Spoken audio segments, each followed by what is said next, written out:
अर्जुन विषाद जोग एठारे आरंभ होउछि धृतराष्ट्रଙ୍କ प्रश्नरू।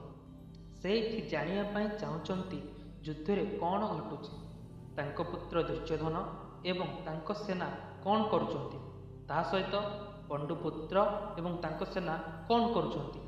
एहा परे दुई सेना मानकर वीर मानकर वर्णना एवं ताहापरे अर्जुनଙ୍କ विषाद माने तांको दुख समस्या एवं तांको धर्म समस्या विषय वर्णना करा जाउछि।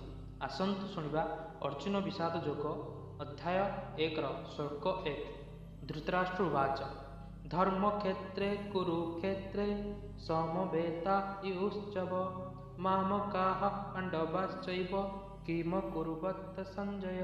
अर्थात धृतराष्ट्र संजय को पचारुचंती धर्मभूमि कुरुक्षेत्र में युद्ध करने पाई एकत्रित होइथिबा मोर एवं पंडुଙ୍କ पुत्र कौन करुचंती।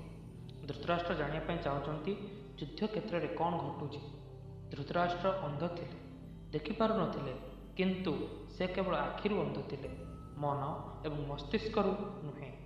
से जानिथिले जे धर्म सहित नथिले, कारण धर्म तो सेठी अछि जे श्रीकृष्ण भगवान अछंती।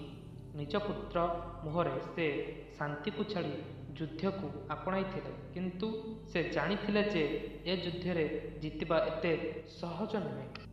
आम जीवन रे जेबे आमे किछि भूल करिथाउ, आमे जाने आमे करिथिबा कर्म हुए तो सठिक न होई थाए। एमिति धृतराष्ट्रଙ୍କ सहित होइथिला। से भी एही डर ओ आशंकार देखा जाउथिले